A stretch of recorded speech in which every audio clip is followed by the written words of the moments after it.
nesse clima fraterno, sob os auspícios do Espírito da Verdade, vamos buscando a sintonia entre nós e os amigos espirituais para podermos desenvolver este tema belíssimo que a doutrina espírita nos ajuda a desenvolver em muitos dos seus aspectos e que nos permite, então, ter digamos, uma ideia bem formada do ponto de vista filosófico das origens de todos nós. Que assim seja, graças a Deus. Bem, o Davi já assistiu a essa apresentação e nós desenvolvemos esse tema no nosso simpósio de filosofia espírita da FIESP, ocorrido no último dia 11. E desenvolvemos-lo, evidentemente, a partir dos conceitos que o professor São Marcos nos apresenta no seu livro, Os Temas da Filosofia Espírita, no segundo ano do curso, e que começa exatamente pelo princípio matéria e o princípio inteligência. Então, nos foi proposto desenvolver o tema com base no nosso próprio livro, O Deus, Espírito e Matéria, focando na terceira parte, que é onde tratamos do espírito, e principalmente do ponto de vista do seu conceito, atributos, características principais, o corpo espiritual e tal. Claro que isso demandaria um curso inteiro, mas nós pudemos sintetizar num trabalho de 50 minutos, sempre lembrando que, claro, nós seguimos uma linha de pensamento baseado no Livro dos Espíritos, onde encontramos os elementos básicos para a formação da teoria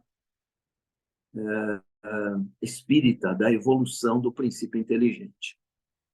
Então, o tema tem como título, foi assim que nos foi dado, Quem somos nós?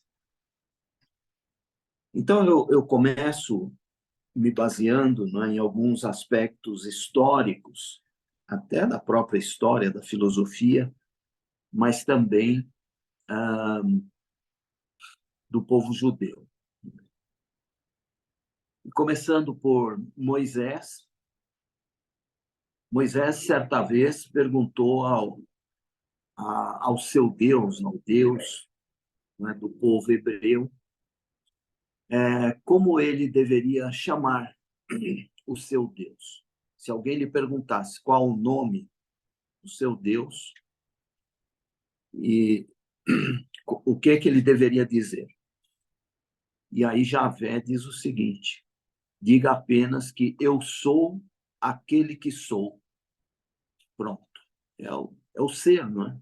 Eu sou aquele que sou. É o ser absoluto. O ser supremo. Depois, se nós perguntássemos ao rei Davi, nosso querido Davi aqui, né, evidentemente, é homônimo, né, do segundo rei de Israel, nós teríamos a resposta de uma pergunta direta nesse sentido, com Jesus. Jesus disse, então, baseado no Salmo 82, do Velho Testamento, do livro dos Salmos, Jesus diria: já não vos disseram, sois deuses? Então, quem somos nós? Somos esses deuses, com D minúsculo, evidentemente. Quando Paulo, ou aliás, Saulo, encontra Jesus às portas de Damasco,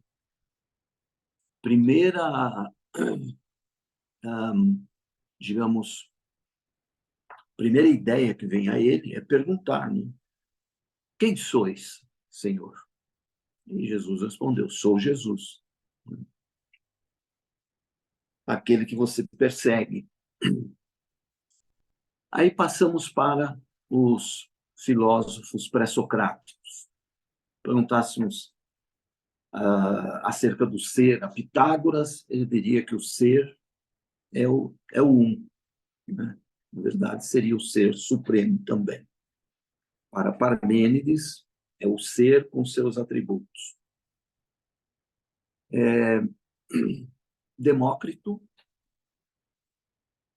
ao tratar do átomo, ao falar do átomo, e aqui a gente vai lembrar a questão 540 do Livro dos Espíritos, que fala que tudo se encadeia na natureza, né? Do átomo ao arcanjo, perguntar para Heráclito o que somos nós, ele diria que a alma é formada de átomos de fogo. E assim sucessivamente. Protágoras disse também que o homem é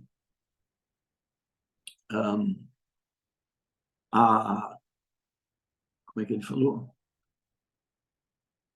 O homem é a causa de todas as medida coisas. de todas as coisas? A medida.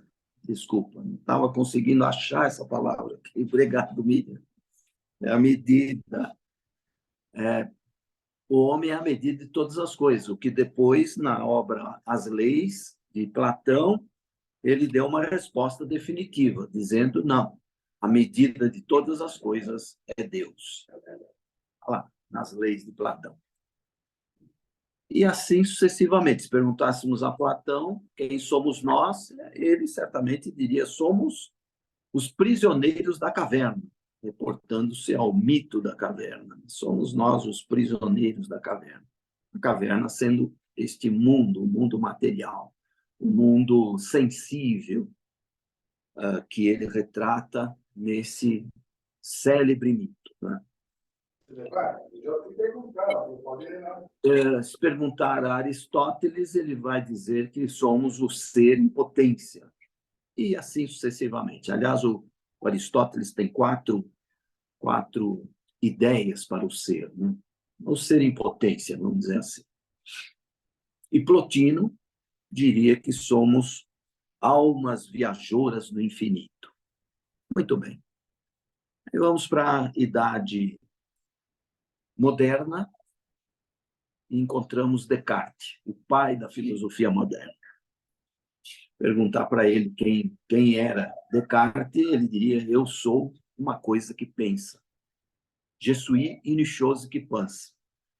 Aliás, no Livro dos Espíritos, na questão 460,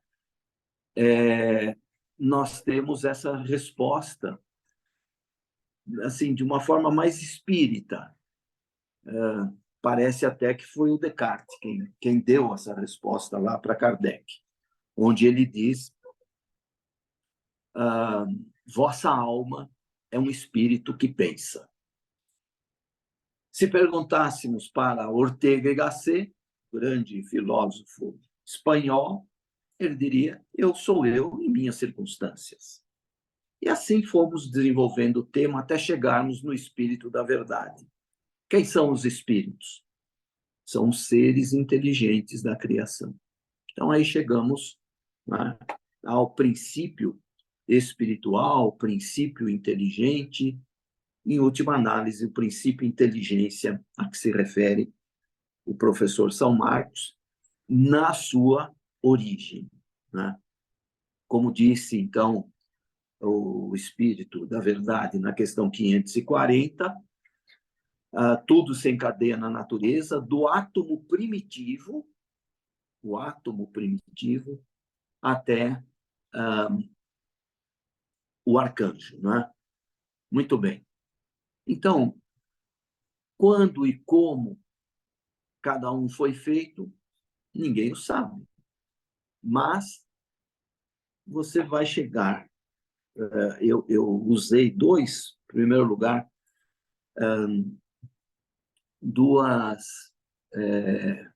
dois poemas, um de Augusto dos Anjos, do livro Parnaso da Lentume, foi o primeiro livro publicado por Chico Xavier, e ali você vai ter essa poesia que eu acho lindíssima e que retrata bem as origens, as nossas origens. De onde venho? Pergunta Augusto dos Anjos. Das eras remotíssimas, das substâncias elementaríssimas.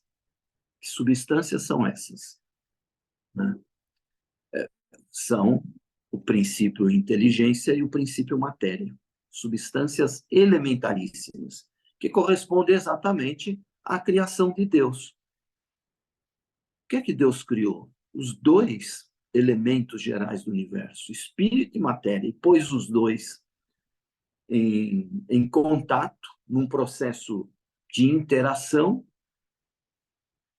sendo o princípio inteligente o agente e a matéria o paciente. Portanto, o espírito é aquele que age, que tem inteligência, vontade, o pensamento, age, e a matéria reage. Reage de que forma?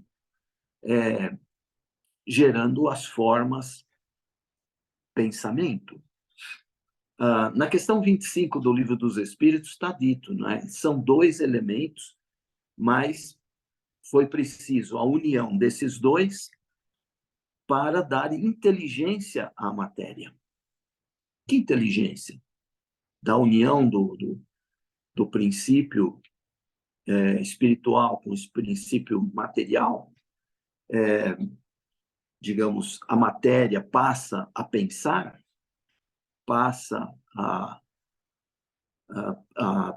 dar respostas, como Kardec questionou quando foi pela primeira vez assistir uma demonstração, né? Aqueles fenômenos das mesas girantes na casa da senhora Pleine Maison. Ele, o amigo que estava com ele, Fortier, o Kardec disse para ele, mas se você me provar que essa mesa tem cérebro para poder pensar e dar essas respostas inteligentes, você tem que me provar, né, cientificamente.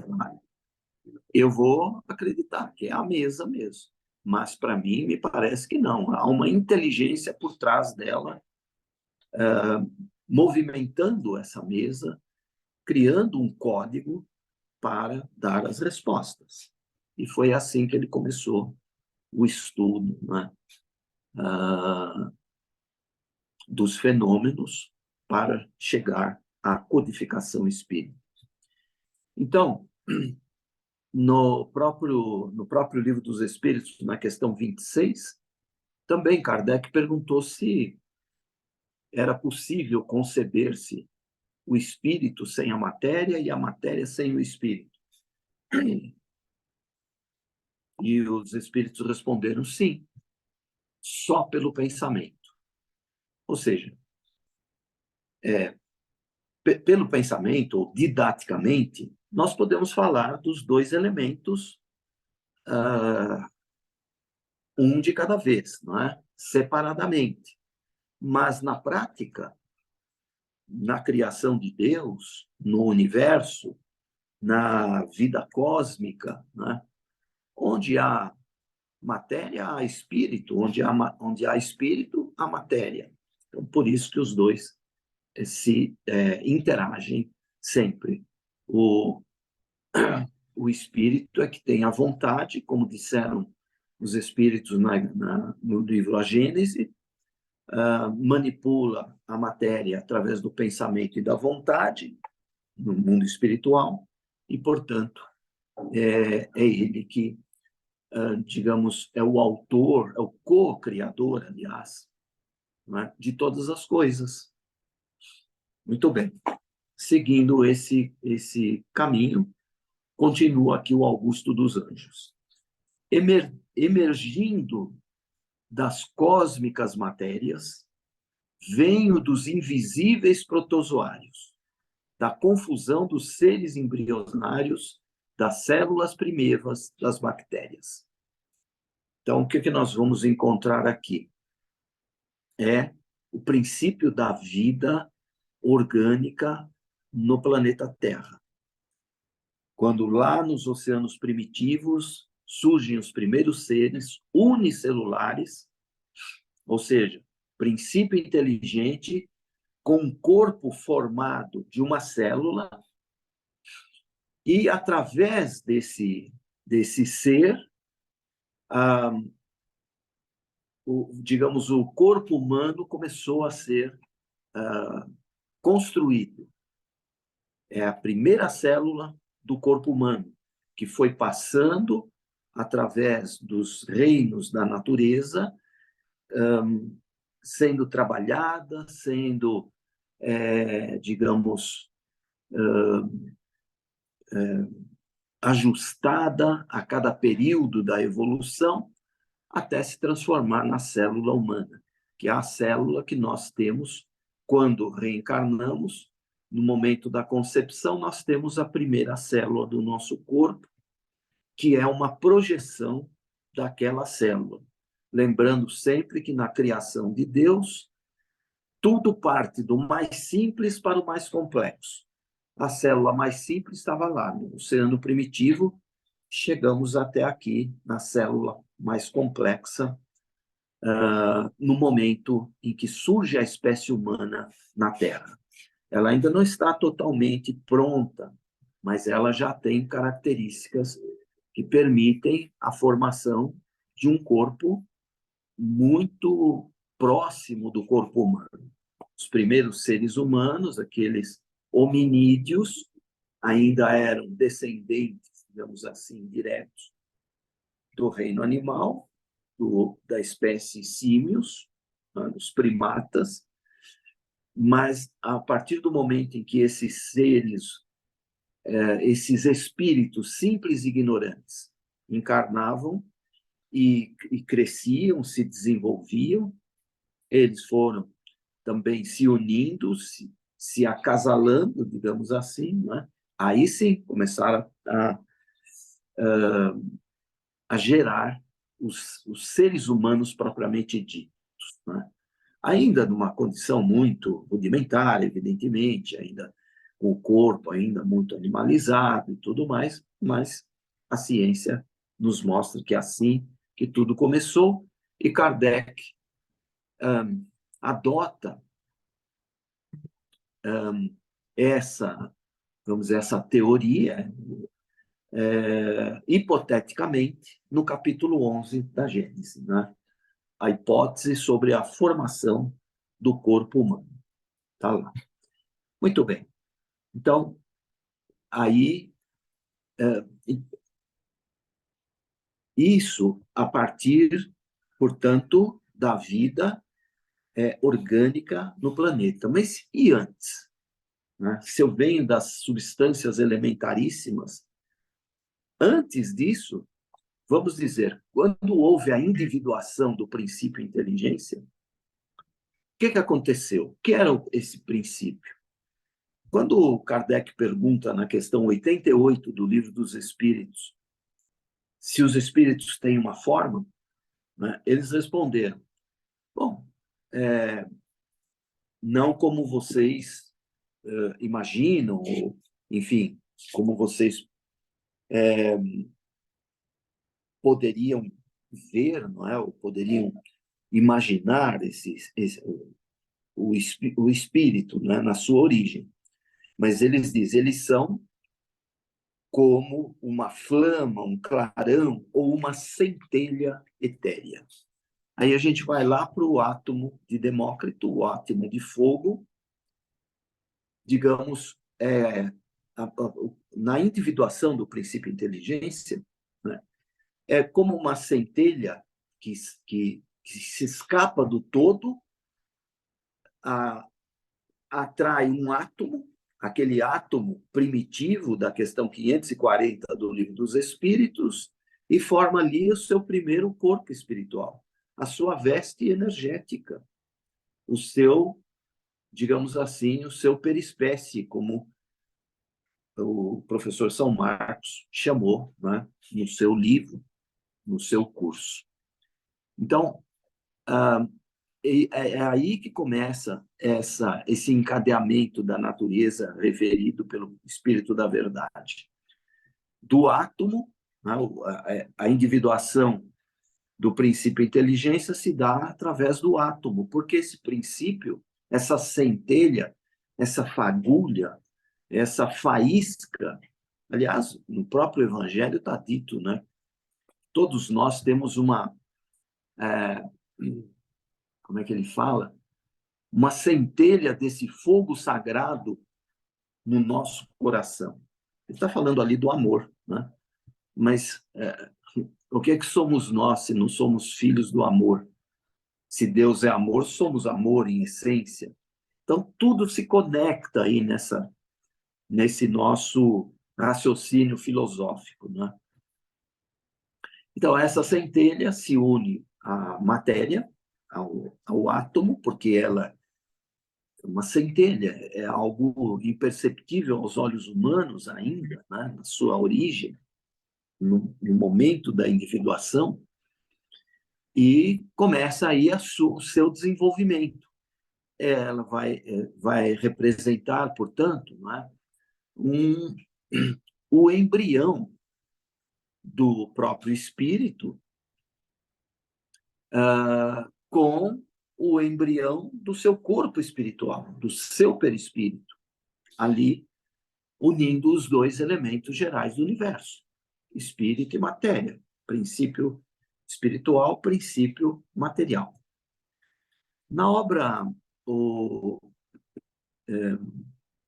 Emmanuel, do próprio Emmanuel, também há um poema, um trecho de um poema em que o Emmanuel diz assim: de milênios remotos viemos todos nós, em pesados avatares.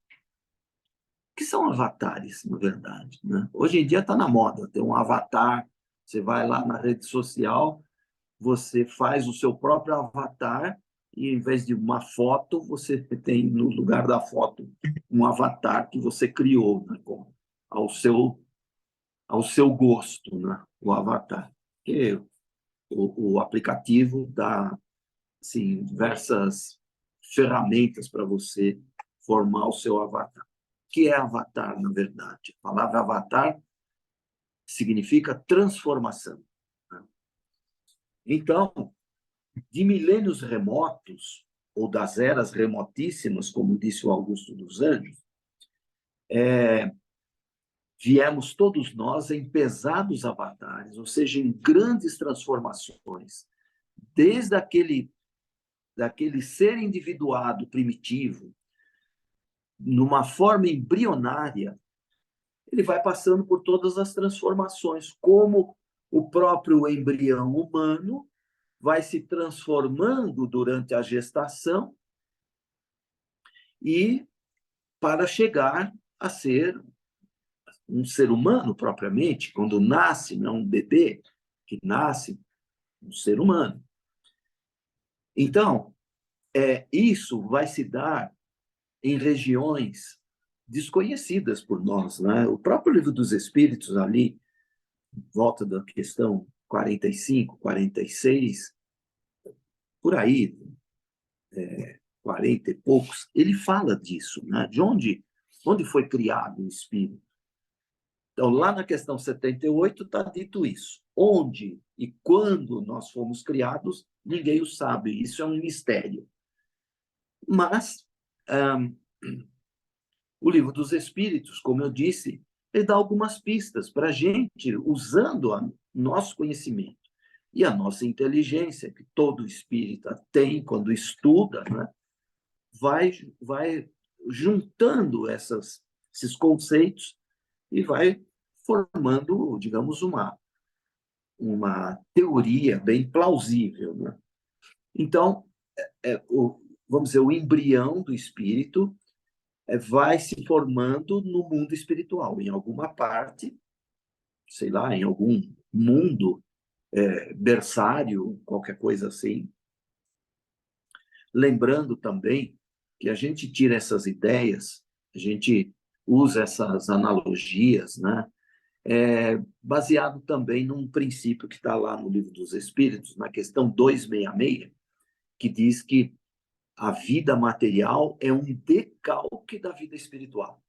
Então, se aqui nós temos esse processo, se a ciência descreve completamente, né, o desenvolvimento de um embrião, um feto, até se tornar uma criança que nasce aos 9 meses, nós podemos, como Herculano Pires falou, né, na introdução, não, na primeira página do Livro dos Espíritos, do livro primeiro, que trata do conceito de Deus, ele diz que Kardec usou a expressão francesa, ou ele, o próprio Herculano, usou essa expressão para compreender as coisas que não podem ser reveladas ainda, mas ter uma ideia, né? Tá lá, passer du connu à l'inconnu, ou seja, você passa do conhecido ao desconhecido. Então, você tem o conhecido, aquilo que a ciência humana descreve, revela, né, que é uma das fontes de revelação de conhecimentos, para a ciência cósmica. E aí, então, a gente faz esse trajeto. Surge o embrião, esse embrião vai se desenvolver no mundo espiritual até que ele esteja pronto para começar, digamos, os seus estágios nos reinos da natureza, no mundo material, ao qual ele está destinado a viver. E aí, então, começa, né? Lá no mineral, passa do vegetal, o animal e tal, até chegar ao reino hominal, né? Então, continua o Emmanuel, da noite dos grandes princípios, ainda insondável para nós, portanto, para os espíritos ainda, mesmo do porte do Emmanuel, né, que tem uma bagagem extraordinária, essa noite ainda é insondável. E aí ele diz, emergimos para o concerto da vida, para compreender a vida, a nossa vida, quem somos nós? E aí a gente lembra também de uma passagem do livro No Mundo Maior, do André Luiz, onde o Calderaro, que é o instrutor dele, fala o seguinte, num determinado trecho do livro. Até me lembro que na edição que eu tinha, isso estava na página 90. Só que hoje em dia, nas edições novas, né, da FEB, eu já não sei dizer onde é que está a página.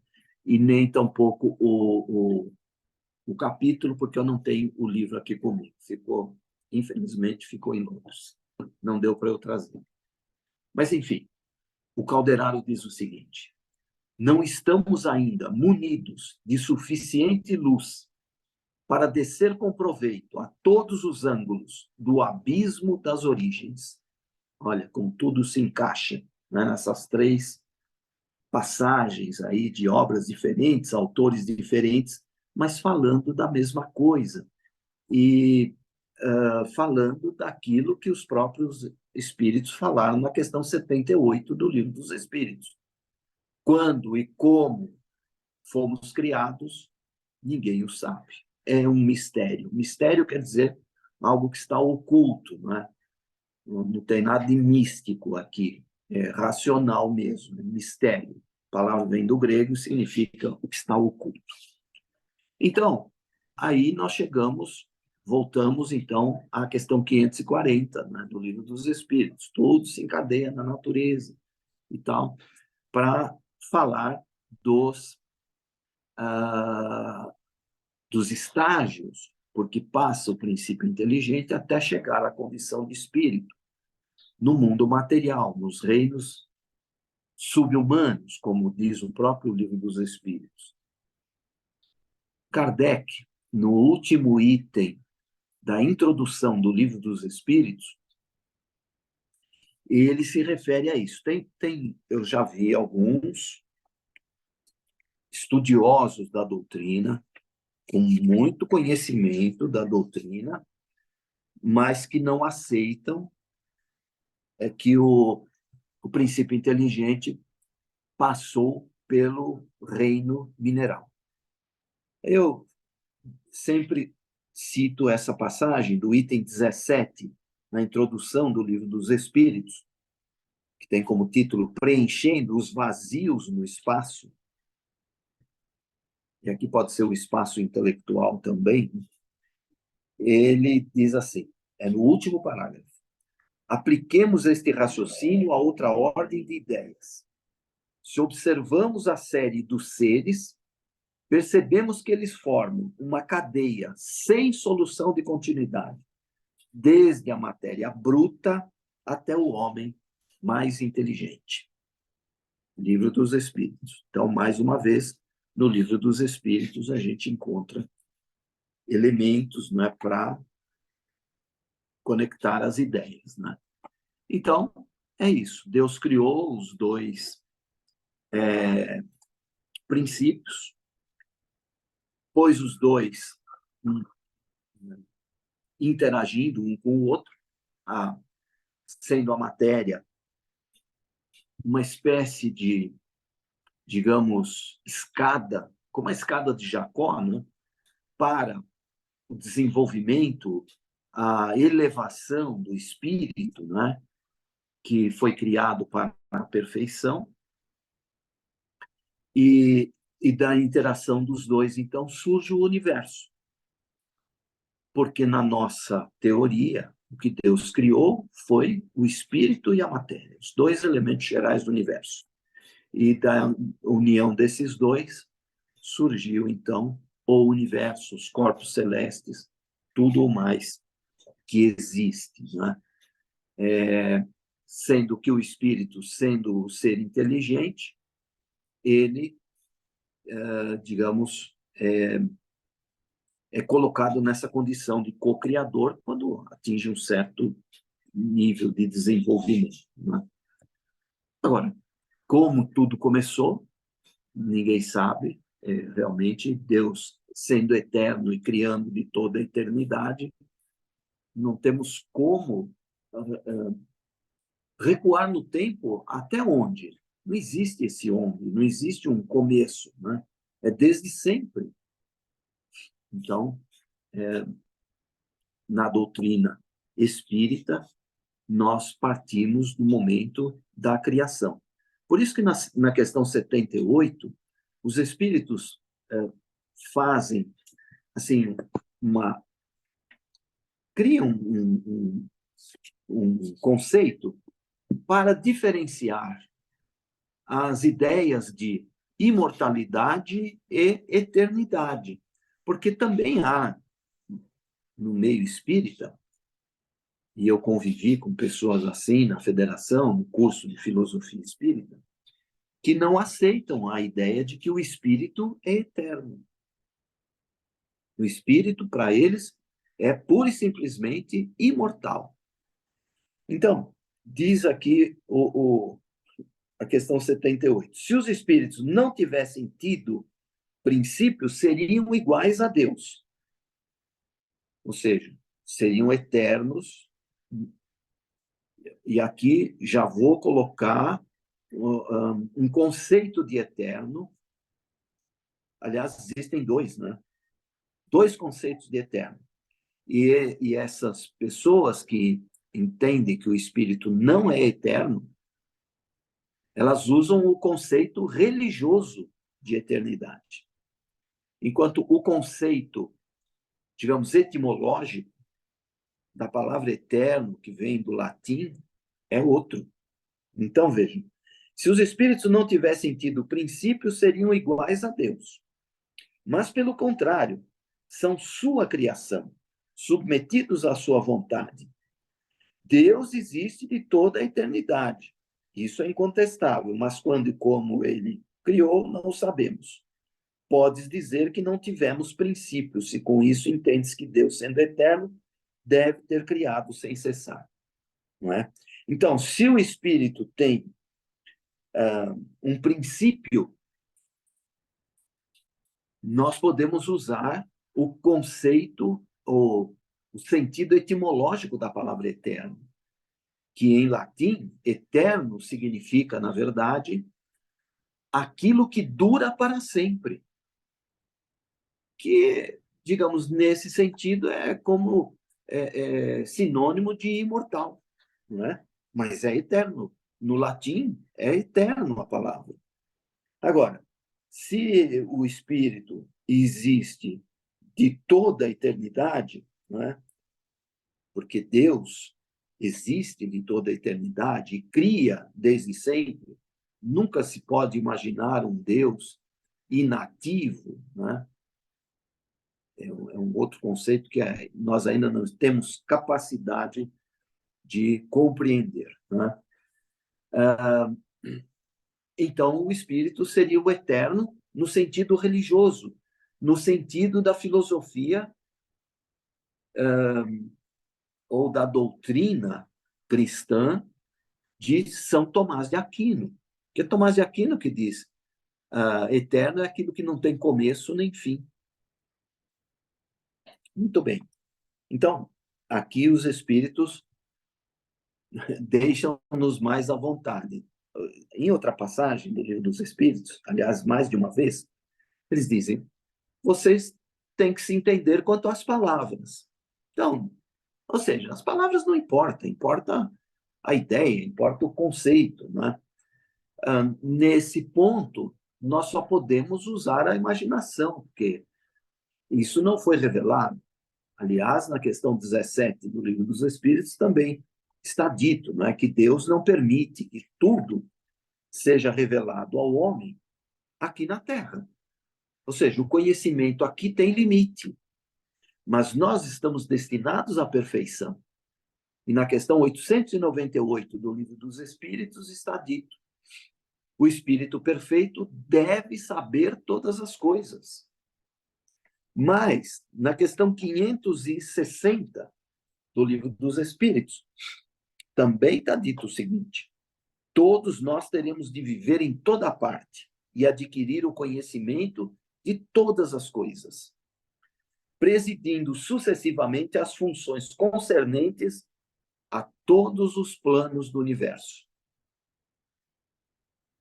Deus criou a todos simples e ignorantes e deu a cada um uma missão. A primeira missão, essa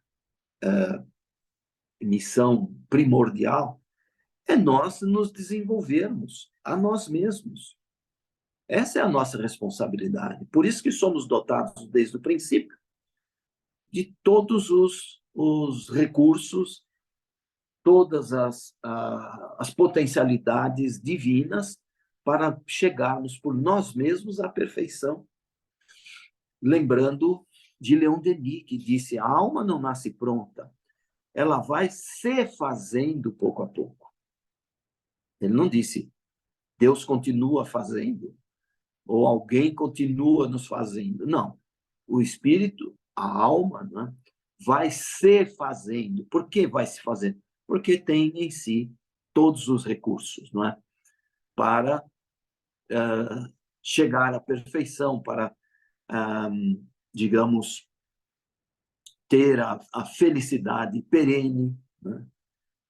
Como aqui na Terra não temos uma felicidade assim, temos momentos felizes apenas, e muito fugazes, né? Então, nós vamos alcançar esse nível um dia.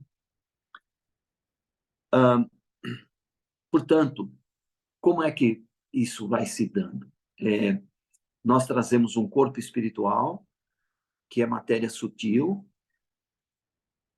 formado por aquele átomo primitivo, depois vai se adensando, na medida em que nós vamos nos aproximando do mundo material como este, para podermos viver e desenvolvermos aqui as nossas, digamos, capacidades básicas primárias, como o André Luiz retrata no livro Evolução em Dois Mundos. O que aconteceu ali? Desde aquela célula primitiva, né, aquele ser unicelular, as mônadas celestes a que se referiu o André Luiz, não é? Que, digamos, absorvem um quantum do protoplasma depositado no leito dos oceanos, que a Terra naquela época era toda coberta por água, água salgada, e desse protoplasma formou, então, aquela célula. Por isso que, hoje, né, nós trazemos como herança, uma das heranças, evidentemente, desse período, o sal no nosso corpo. O sangue é salgado, a lágrima é salgada, o suor é salgado, os ossos são salgados, né? E contém sódio, né? Tem o sal, como o nosso corpo também é formado praticamente da mesma proporção de água que compõe o planeta Terra, né? Nosso corpo também tem praticamente 70% da sua formação, né, de composição hídrica, né, da água.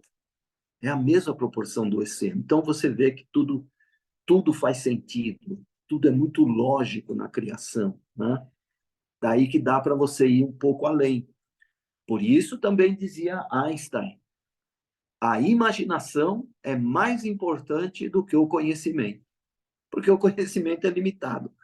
Mas com a imaginação, a gente pode ir além, tomando por base aquilo que nós podemos conhecer aqui na Terra. Ortega y Gasset dizia que a filosofia é o conhecimento de tudo que há, né? É o amor ao conhecimento de tudo que há, a filosofia. E ele explicou, eu não disse de tudo que existe, porque tudo que existe é aquilo que os nossos sentidos podem alcançar. Hoje, claro, nós temos até aparelhagem sofisticada no espaço para trazer de muito longe ao nosso conhecimento, né, uma realidade que você vai encontrar no espaço cósmico, né? Galáxias distantes, que antes, quando não tinha esses telescópios espaciais, o homem imaginava que eram estrelas, né? A gente olhava para o céu noturno cheio de estrelas, todos estrelados. Agora a gente sabe que não eram estrelas, que são galáxias, mais do que estrelas. Estrelas, você pode ver algumas que são mais próximas, que fazem parte da Via Láctea. Você pode enxergar a olho nu, né? Algumas. Mas à distância, né? Não daria para você enxergar estrelas pequeninas, embora algumas sejam gigantescas, né? Com os nossos olhos físicos. Mas, enfim. Então, começa ali o desenvolvimento, né, do corpo espiritual e, paralelamente, o corpo material. O corpo dos primeiros seres vivos vai se formando ali. E vai passando pelas diversas transformações necessárias e vai sendo desenvolvido no corpo espiritual, vão sendo desenvolvidas, na verdade, as nossas funções orgânicas, os próprios órgãos. Lembrando que Kardec mesmo diz que o corpo espiritual não tem órgãos, ele tem o registro dos órgãos. Há uma obra extraordinária de um bioquímico britânico chamado Rupert Sheldrake. E o Sheldrake, no livro Renascimento da Natureza, ele fala dos campos morfogenéticos. Olha que interessante.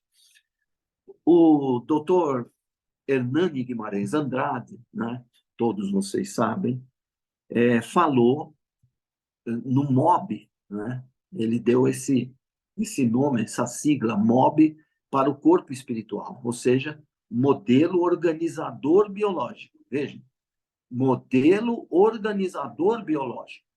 Então, nos nossos estágios pelos reinos da natureza, pelos reinos inferiores, no nosso corpo espiritual, foram sendo trabalhadas as matrizes dos nossos órgãos, sistemas, de tudo que forma o nosso corpo, músculos, ossos, enfim, líquidos, né?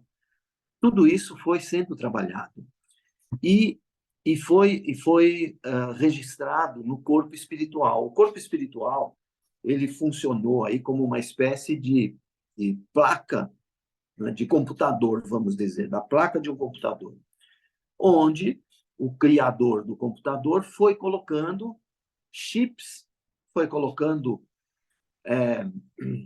certos elementos. Eu não tenho assim, quase conhecimento nenhum dessa área, né? Até para usar as palavras corretas.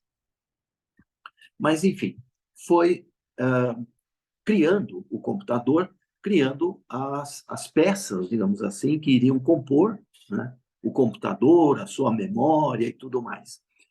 Isso foi o que foi feito com o nosso corpo espiritual ao longo da evolução, desde do mineral até o animal, através, digamos, das épocas, né?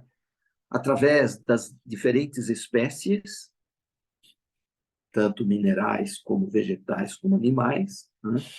E foi compondo, ali foi se compondo o próprio corpo humano. Quando o Rupert Sheldrake fala de campos morfogenéticos, ele está se referindo, no nosso caso, ao perispírito.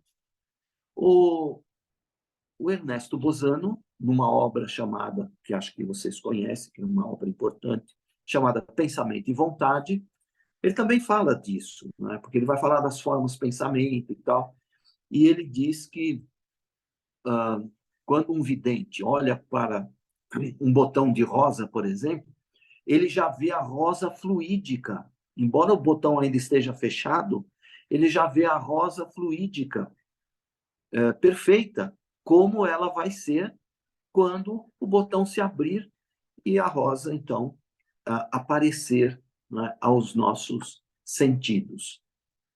O Rupert Sheldrake chama isso de campo morfogenético. Ou seja, é um campo energético, como é o nosso corpo espiritual, que se coloca, né, em volta da célula, que vai dar origem àquele ser, a que esse campo morfogenético se refere, né? E ali ele tem todos os elementos do ser que vai ser gerado. Mas ele mesmo, né, o corpo espiritual, não tem os órgãos, ele tem a matriz, ele tem, digamos assim, as fontes energéticas para a formação dos órgãos, sistemas, o esqueleto, tudo que faz parte do corpo humano. Então, por isso que o professor também fala no seu livro, né, que o primeiro momento da individuação, o princípio de inteligência confecciona a sua veste energética, que é o corpo espiritual, que no livro A Gênese, ele é chamado, no capítulo 14, está dito lá, Kardec usa a seguinte expressão, o corpo espiritual é um corpo fluídico, eu não me lembro exatamente das palavras, mas que existe, ou que é formado em torno de um foco de inteligência, um foco de luz, né? Ou a essência divina, que é o princípio de inteligência na sua origem. Se é um foco de luz, um foco de inteligência, né? Então, realmente, aquele átomo de fogo de Demócrito. E daí vai se desenvolvendo até chegar no reino animal, e no reino animal passa por algumas espécies até chegar na espécie, uma das espécies que também foi criada, uma das que foi criadas por último, talvez, mas mais ou menos, segundo a ciência, os primatas existem há cerca de 40 milhões de anos, se não estou equivocado. 40 milhões de anos. O ser humano, ainda segundo a ciência, os primeiros seres da espécie humana teriam surgido há cerca de 2 milhões de anos. Ou seja, durante 38 milhões de anos, desenvolveu-se nesses primatas, né, todo o protótipo de um corpo humano. Quando estava na época do espírito humano, né, o espírito com E maiúsculo, e aí também eu faço essa diferenciação. Digamos que nos reinos inferiores da natureza, né, o princípio inteligência estava numa fase, digamos, infantil do seu desenvolvimento, né? Infantil, depois ele passa para uma fase mais avançada, uma adolescência, uma juventude, até se tornar o adulto, que é o espírito com E maiúsculo, né? É só uma analogia, uma questão minha, como eu vejo isso, né? Usando sempre de metáforas, como os espíritos usaram, como Jesus usou nas suas parábolas, para a gente, digamos, ter uma noção um pouco mais precisa, né, de todos esses passos, de todo esse processo. Então, com isso, o corpo espiritual vai se tornando, a partir daí, né, o perispírito, ao longo da evolução da espécie humana até os dias de hoje, evidentemente que ele vai se tornando mais leve. Quando surge o ser humano, a espécie humana, o perispírito deve ser ainda muito grosseiro, né? Mas os próprios espíritos, no livro dos Espíritos, dizem que para eles, hoje, né, ao tempo de Kardec, o nosso perispírito ainda é grosseiro em relação aos espíritos superiores, evidentemente, né? Mas já é muito mais, digamos, sutil do que quando surgiu a própria espécie humana. E daí seguimos, não é, adquirindo conhecimentos, passando pelas diversas encarnações,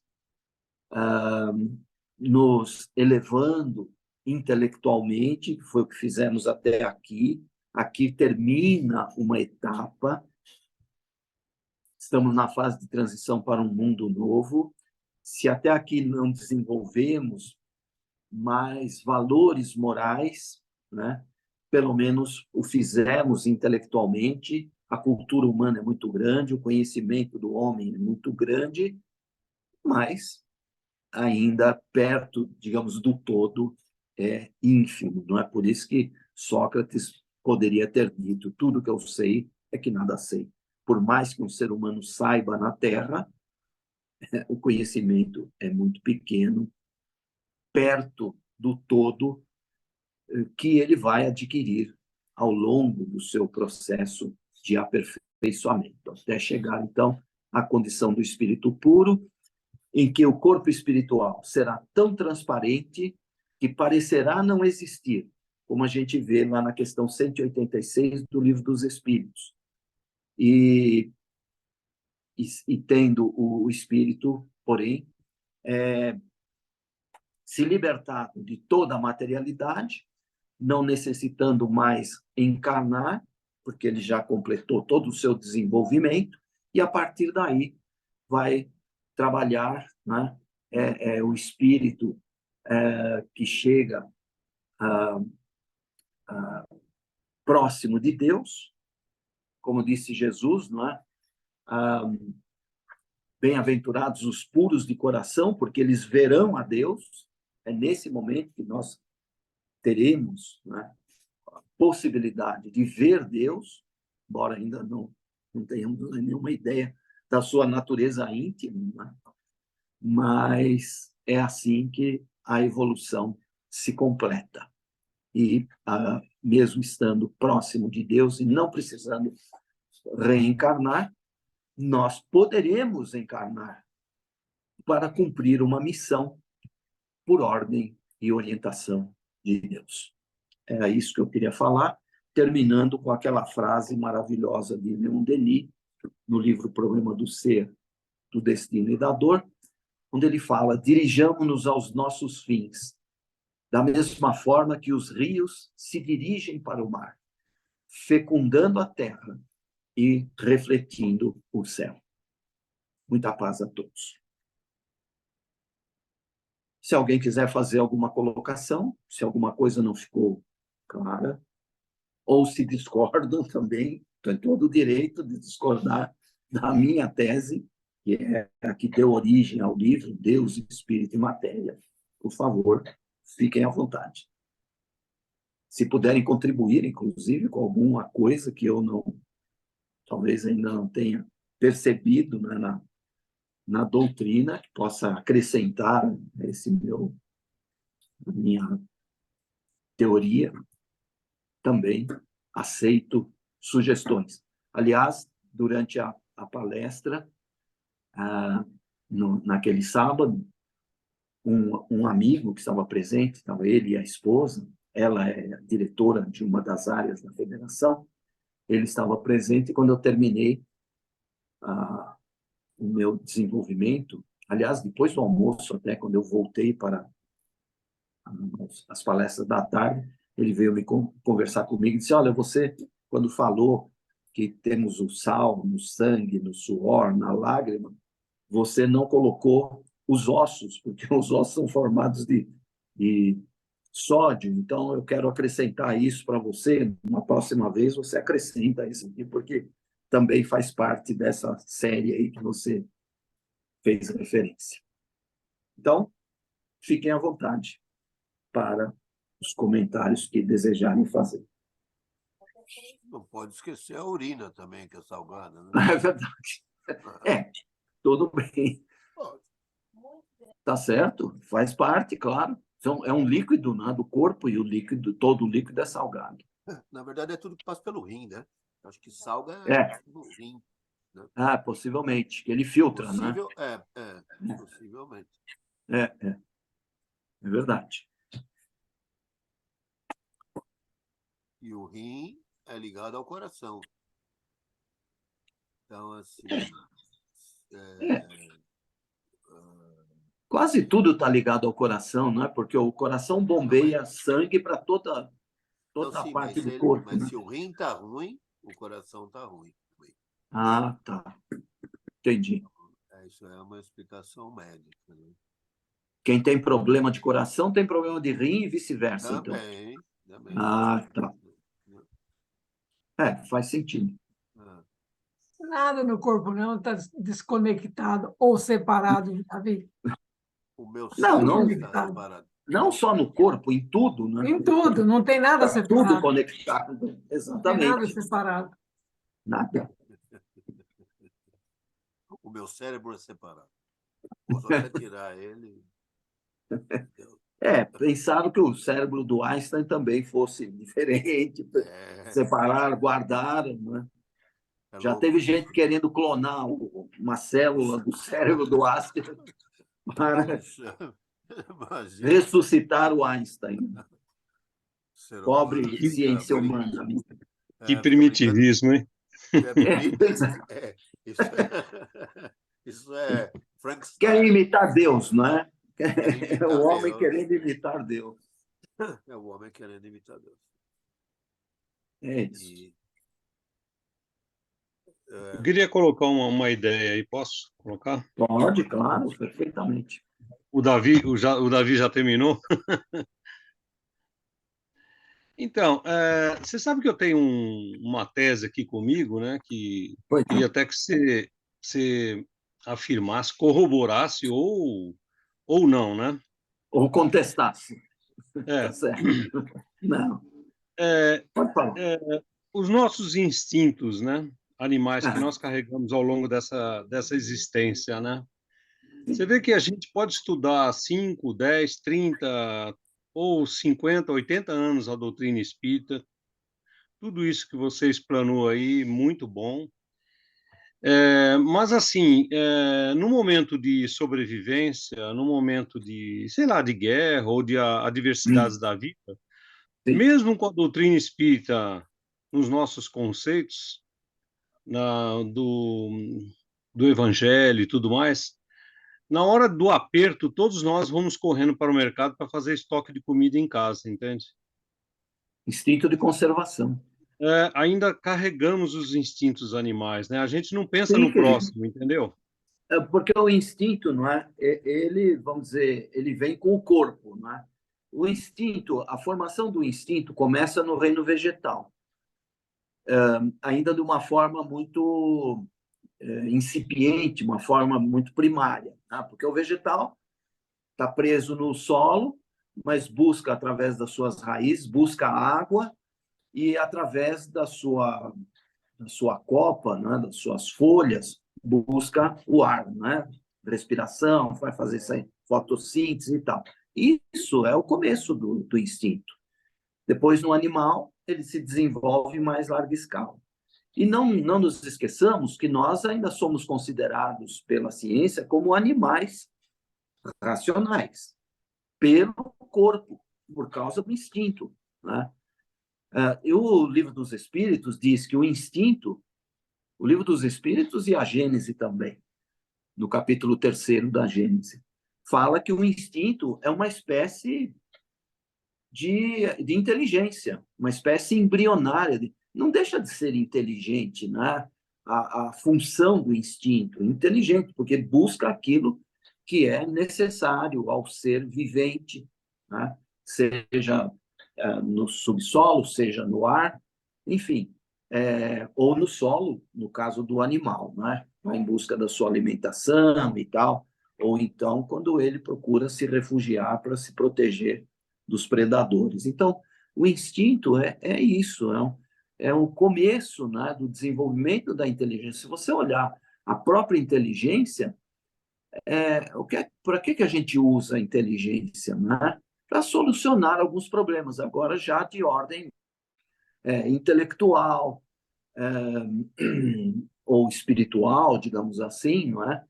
Mas é praticamente a mesma coisa, só que a inteligência é um instinto num nível superior, não é? Aí já com uma função muito mais ampla, né? Muito mais, digamos, completa, né? Mas uma coisa está ligada à outra. É legal quando você fala que o instinto também é uma inteligência, né? Uhum. Mas assim, a gente poderia pensar também que o instinto na materialidade ele está também voltado para os nossos testes entre o bem e o mal, né? Porque eu posso ter um instinto de sobrevivência e que se dane o próximo, entendeu? Mas aí que está, por isso que a gente vai aprendendo, não é? Através da doutrina, do próprio Cristo, né? Que nós, assim, não devemos, para nos conservar, né? Ou para nos defender, eliminar o outro, né?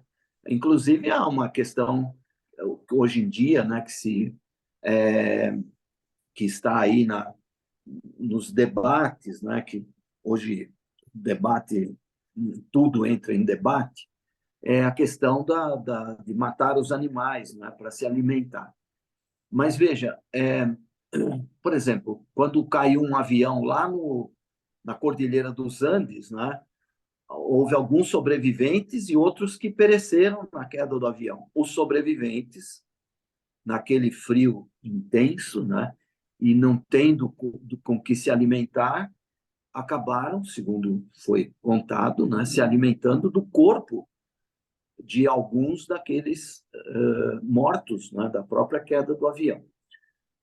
Tem uma frase que se fala, não, que foi um conceito, na verdade, né, passado pelo, como é que ele chamava? O Marechal Rondon, que foi um desbravador, né, do interior do Brasil, para os lados de Mato Grosso, aquela parte.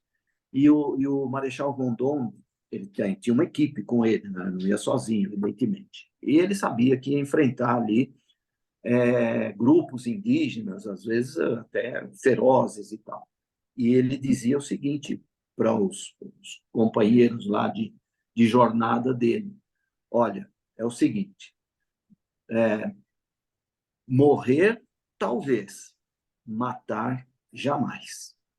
Veja, aquele homem já pensava dessa forma. É isso. Você vai, evidentemente, se defender, vai procurar se defender, mas nunca tire a vida de um semelhante, né? Mas o mundo ainda é formado de espíritos nos mais diversos níveis, né? E as pessoas matam, às vezes, até por prazer. A gente tem visto aí alguns indivíduos, né, voltados para o crime e que não têm praticamente nenhum sentimento, matam para ter o prazer de ver o outro cair morto na sua frente. Eu já vi um deles, numa entrevista de televisão, muitos anos atrás, falar isso. Então, quer dizer, são indivíduos que ainda não desenvolveram um sentimento. Lembremos que lá no Evangelho está dito, né? No início, o homem é puro instinto. Depois, quando já a espécie humana, né, já avançou um pouco mais, ele é sensação. O espírito, quando corrompido, é sensação. E, finalmente, sentimento. E o amor é o requinte do sentimento. Então, é uma escala, né? A evolução do sentimento também passa por aí, né? Muitos anos, no início, o ser simples, ignorante, a espécie humana lá no início, o ser humano não tinha esse sentimento, foi adquirindo ao longo do tempo, na convivência com os outros, e depois, quando despertaram nele, né, as faculdades principais, o livre-arbítrio, o pensamento contínuo, a própria inteligência, essa inteligência mais avançada, a própria mediunidade, né?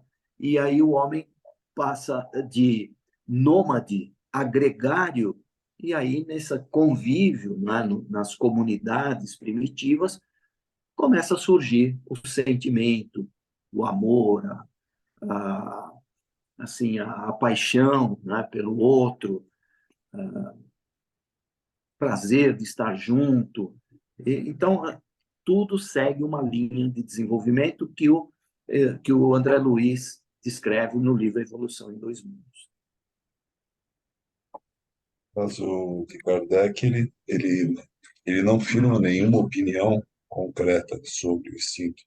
Ele traz três possibilidades Isso. e não fecha uma questão sobre o instinto. Tanto é Uhum. que até hoje nós não temos uma informação precisa com relação a isso, com relação ao Sidney, instinto. temos que lembrar que Kardec, a função dele foi estabelecer os princípios doutrinários. O Livro dos Espíritos é um livro de princípios filosóficos, né? Depois, os outros livros correspondem a desenvolvimentos das 4 partes do Livro dos Espíritos. O que precisava, o que vem depois, que é no século XX, principalmente através da mediunidade de Chico Xavier, o trabalho com André Luiz, né? Eles trouxeram mais informações baseadas naquilo que Kardec trouxe, né? Que eram só os princípios que foram desenvolvidos posteriormente. Ainda assim, evidentemente, nem tudo está claramente definido para nós, né? Com certeza, tem coisas que nós só vamos saber quando estivermos mais adiantados em termos de conhecimento e principalmente da parte moral, né?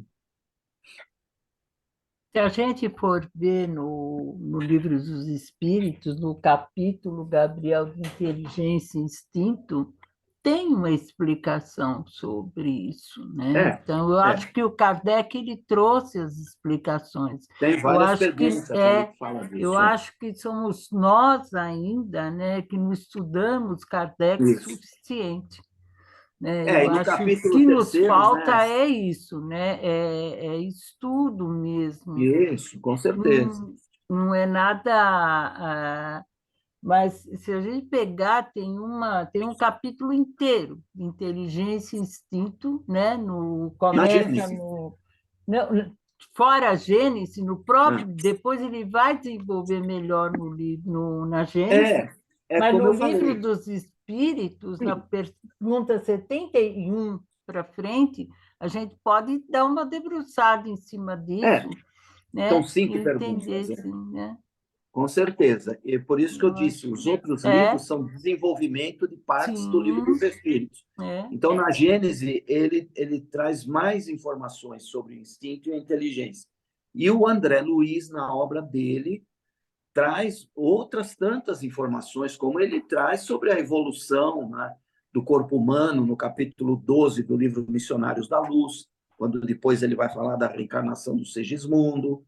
E assim, é isso que você falou, se estudarmos a obra, as principais obras da doutrina espírita, as de Kardec, as de Chico, com André Luiz e outros, e também muita coisa que a ciência de hoje já nos revelou, e aí você tem as entidades, né?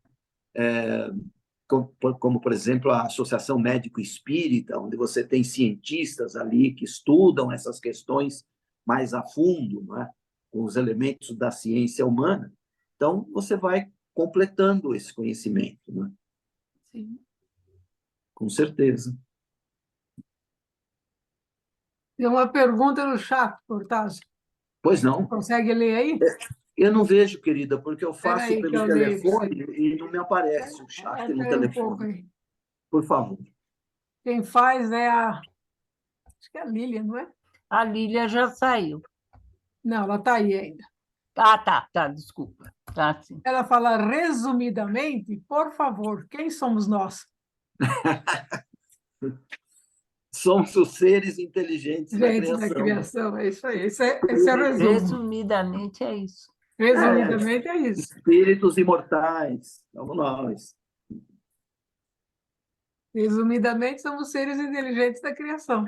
Está lá na questão 76 do Livro dos Espíritos. Né? É isso mesmo. Somos espíritos imortais, é isso aí. No final de tudo, é isso. Não tem de que ler.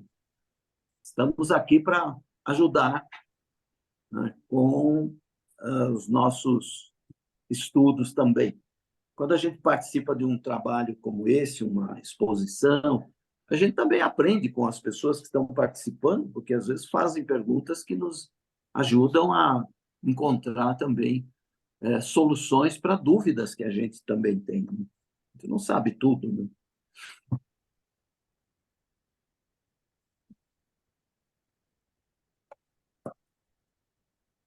Mais alguém? Muito bom. Oi? Muito Fala, bom. A doutrina espírita é maravilhosa. Eu digo que é ela que dá sentido à vida, a tudo que a gente sabe, tudo que a gente conhece até aqui. Kardec deixou a doutrina, capítulo 1 da Gênese, em aberto com a ciência, dizendo que se a ciência descobrisse coisas que fossem, que, digamos, invalidassem, né, as revelações dos espíritos, que a gente ficasse com a ciência. Ou se a ciência descobrisse coisas que viessem a acrescentar conhecimento humano acerca daquilo que os espíritos revelaram, que a gente, digamos, incorporasse os conhecimentos da ciência ao próprio estudo doutrinário. Então, é isso, né? Foi uma obra de um sábio que não fechou a questão com nada, está aberto, porque ele sabia que muita coisa viria a posteriori. Né? Herculano Pires estuda perfeitamente essa questão filosófica da doutrina, e o nosso trabalho tem muito, né, daquilo que o Herculano desenvolve nos livros Introdução à Filosofia Espírita, Agonia das Religiões, né? São obras magníficas, onde ele também faz uma síntese dessa parte filosófica. Nunca nos esquecendo que na conclusão número 6 do Livro dos Espíritos também está dito, né? A força do Espiritismo está na sua filosofia, no apelo que faz à razão e ao bom senso. É isso, o Espiritismo é isso, passar tudo pelo crivo da razão e encontrar a lógica, né? Para que nós admitamos, incorporemos esses conhecimentos à nossa própria bagagem.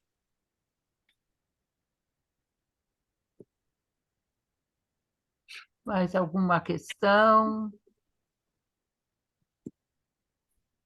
Tudo bem?